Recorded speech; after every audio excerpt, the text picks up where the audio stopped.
Scène politique, l'invité de la rédaction.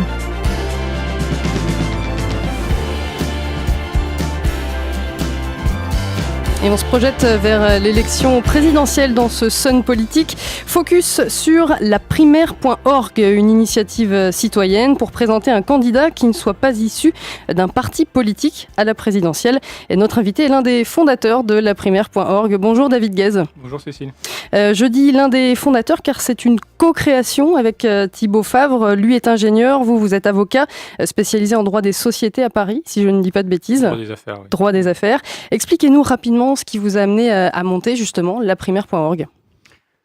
La primaire.org est née de deux volontés, de deux constats. La première, c'est que on souhaitait vraiment renouveler le débat d'idées, avoir vraiment un impact, permettre aux citoyens de pouvoir exprimer leurs idées en vue de la présidentielle de 2017.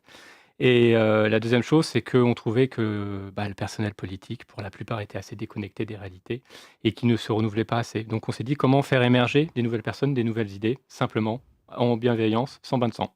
Simplement en bienveillance, sans bain de sang, c'était ça en fait les lignes directrices ? C'est exactement ça, c'est comment utiliser les règles actuelles pour pouvoir faire émerger des personnes. Donc il y a un système institutionnel, on ne le critique pas, on utilise les règles pour pouvoir avancer là où on veut aller. Avant de poursuivre, je vous demanderai de bien parler dans le micro pour qu'on puisse bien vous entendre. On est là sur ce qu'on appelle un projet de civic tech. Alors je mets des guillemets parce que c'est des mots un petit peu barbares. De la e-citoyenneté. La devise de l'association que vous avez créée pour la primaire.org, l'association Démocratech, c'est la technologie au service de la démocratie. Qu'est-ce que peut offrir pour vous le numérique aux citoyens qui n'était pas possible avant ? Le numérique permet aux citoyens de s'engager de manière beaucoup plus simple et de manière décentralisée et de permettre d'embarquer le plus grand nombre de personnes. Après, ça reste un point d'entrée de l'engagement, clairement. Ça ne dispense pas d'aller sur le terrain et d'aller à la rencontre des citoyens justement pour échanger, partager, co-construire. On va en parler justement, on va revenir au déroulement de cette primaire.org. Il y a eu donc des candidatures de citoyens, c'était ouvert à tous à la base, des candidatures proposées aussi, ça veut dire qu'on pouvait désigner des personnes qu'on jugeait légitimes pour être candidates. Il y a eu une première sélection en juillet dernier, il a fallu donc d'abord recueillir le parrainage de 500 internautes pour faire partie des 16 retenus. Aujourd'hui, ils ne sont plus que 5 qualifiés. Comment s'est faite cette qualification ? Comme vous l'avez dit, au départ, tout le monde pouvait se présenter. Il n'y avait aucun critère à part de pouvoir être élu un jour président de la République. Et d'adhérer donc à une charte aussi. Il y avait une charte de valeurs qui était de se comporter de manière constructive avec bienveillance, etc. D'avoir un casier judiciaire vierge aussi. C'était une notion importante pour nous aussi. Donc il y a eu 500 personnes qui ont postulé. Il y a 215 candidats qui ont vraiment mis un programme en ligne. Et pour se qualifier, il fallait effectivement recueillir 500 soutiens citoyens. Donc c'était vos amis, vos réseaux. 16 candidats et candidates ont été qualifiés, 12 hommes, 4 femmes. Et depuis, il y avait une phase où ils devaient co-construire leur projet politique avec les citoyens. Et s'est déroulé entre fin octobre et début novembre, le premier tour qui a permis de passer de 16 candidats à 5 candidats finalistes qu'on connaît aujourd'hui. Alors justement, comment on est passé de 16 à 5 ? La qualification, elle s'est fait comment ? La qualification s'est fait par un vote en ligne. Donc pour les techs, c'était sur la blockchain, donc base de données centralisée qui garantissait l'anonymat du vote et son inaltérabilité. Et puis tous les résultats sont publics, consultables. Sur le site, la primaire.org ? On va les mettre en ligne effectivement parce que là c'est tout récent, donc on n'a pas eu le temps de les mettre en ligne. Les stats ont été faites, on va publier tout ça, les graphes pour donner des infos sur les votants, le nombre de votes, etc. Ce scrutin était particulier parce que nous n'avons pas utilisé le mode qu'on connaît aujourd'hui, le uninominal majoritaire de tour, c'est-à-dire qu'on vote pour un candidat.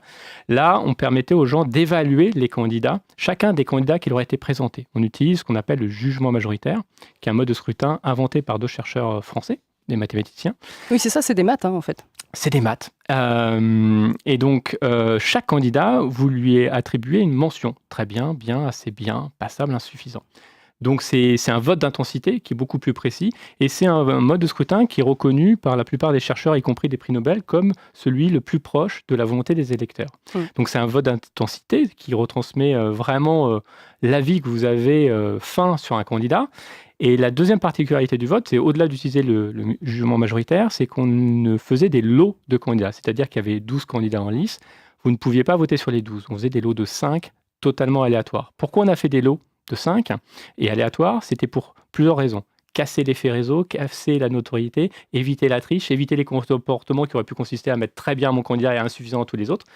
Et donc, ça pouvait être frustrant pour quelques personnes qui disaient « j'ai pas mon candidat favori dans mon lot ». Quand on a lu des programmes, qu'on a envie de s'investir sur un ou une candidate, et que finalement on l'a pas dans le lot, bon. Parce qu'en fait, on proposait une nouvelle expérience démocratique aux gens en disant, voilà, on vous garantit que tous les candidats sont vus et votés un nombre de fois comparable. On a un algorithme qui va piocher dans la base des candidats pour toujours assurer d'être vu et voté le même nombre de fois. Et les résultats sont assez clairs. On a refait des calculs dans plein de sens pour voir, notamment entre le dernier qualifié et celui qui n'a pas été qualifié, qui a été sixième. Ça ne changeait pas le scrutin. On sait que les algorithmes aujourd'hui, c'est questionné, même d'un point de vue démocratique. Vous avez quand même voulu utiliser ce type de système. L'algorithme, c'est juste une suite de maths et elle est neutre. Et d'ailleurs, pour le deuxième tour, on pense le publier et pour montrer qu'il est neutre, il va vraiment avantager ou désavantager personne. Parmi les 5 candidats donc aujourd'hui qualifiés, 3 hommes, 2 femmes, ils sont médecins, metteurs en scène, avocats. Les programmes sont disponibles donc sur le site. Ils ont développé des thèmes qui étaient imposés ou c'était une page blanche, une expression libre ? Chaque candidat a développé les thèmes qu'il avait envie. Ils sont tous partis d'une feuille blanche, ils ont créé des choses et ils sont surtout nourris de l'intelligence collective des citoyens. Et donc aujourd'hui, on retrouve des programmes assez variés. Il y en a qui sont pro-européens, d'autres qui ne sont pas du tout européens, d'autres qui sont plutôt centre-gauche, voire écolo, d'autres qui sont plutôt centre-droit. Donc c'est assez intéressant de voir que finalement les projets finalistes retranscrivent un peu les idées politiques d'aujourd'hui. Il y a des thèmes justement, des sujets de préoccupation qui ressortent vraiment. Vous avez parlé de l'Europe, c'est vrai que là-dessus on sent qu'il y a une fracture. Sur d'autres thématiques, on sait qu'ils ont été interrogés sur la question du revenu universel par exemple. Exactement, et il y a 3 thèmes qui ressortent beaucoup. Le revenu universel, donc ils l'appellent tous de manière différente, mais il y a vraiment ce sujet-là. Oui, ça peut être le revenu de base. Exactement.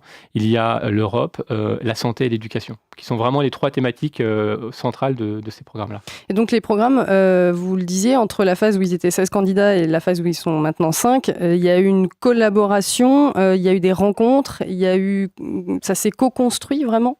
Le but qu'on a depuis le début, c'est que rien ne se perd, que toute l'intelligence collective se poursuit dans le processus. Donc on incite, on n'oblige pas évidemment, les candidats à travailler ensemble, à faire des équipes avec eux et aussi avec les citoyens qui peuvent alimenter les programmes.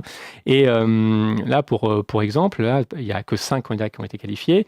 Il y en a 3 ou 4 qui vont rejoindre un des 5 qualifiés. Il y en a 2 qui avaient déjà rejoint une des qualifiées. Donc ils ne disparaissent pas. Donc on fait aussi des alliances comme pour un deuxième tour classique en fait. Ouais, on peut appeler ça des alliances. Après, c'est certains qui ont vraiment défendu des idées assez atypiques, libérales par exemple, et qui veulent que leurs idées ne meurent pas et qui disent moi je veux bien rejoindre l'équipe, mais je veux que ça soit pris en compte.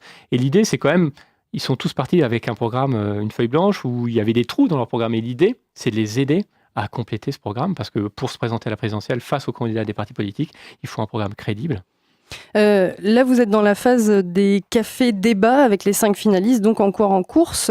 Après Rennes et Nantes, il y a des étapes qui sont prévues dans les prochaines semaines à Lille, Toulouse, Bordeaux, Strasbourg, Lyon. Pourquoi ces villes et pourquoi ces grosses villes en l'occurrence ? On a été, on va dire, au plus simple pour mobiliser le maximum de personnes à chaque fois qu'on organise un café. C'est-à-dire qu'on prend les grandes villes de France où on a la probabilité d'avoir le plus de personnes qui viennent et qui drainent autour.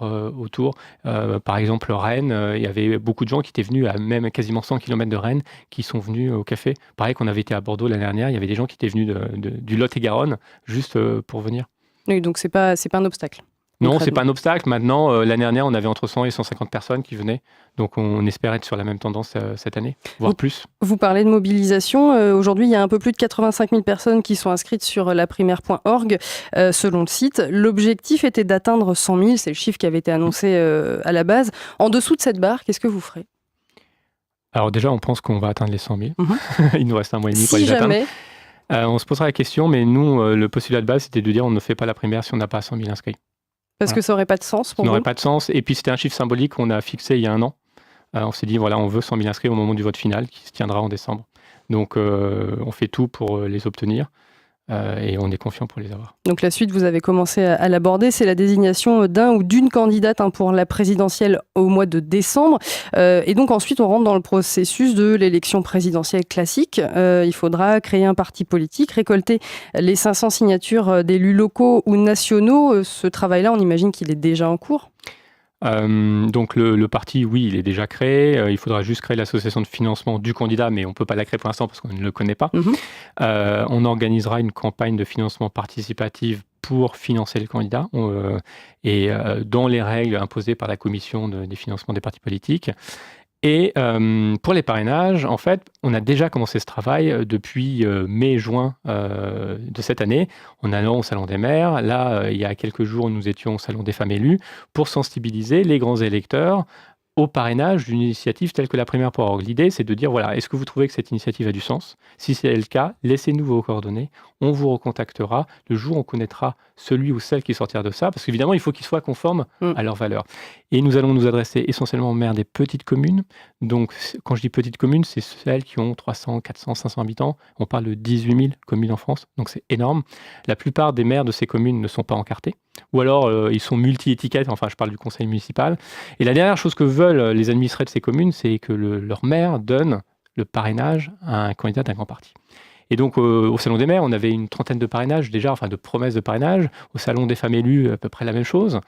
Donc ça, c'est nous, notre approche. Et maintenant, on va s'appuyer sur la multitude, sur les citoyens, pour aller chercher les parrainages. Parce qu'aujourd'hui, il restera donc plus de 400 parrainages à aller chercher, 450 même. Clairement, il en faut 500. En plus, il faut que géographiquement, ça soit réparti, etc.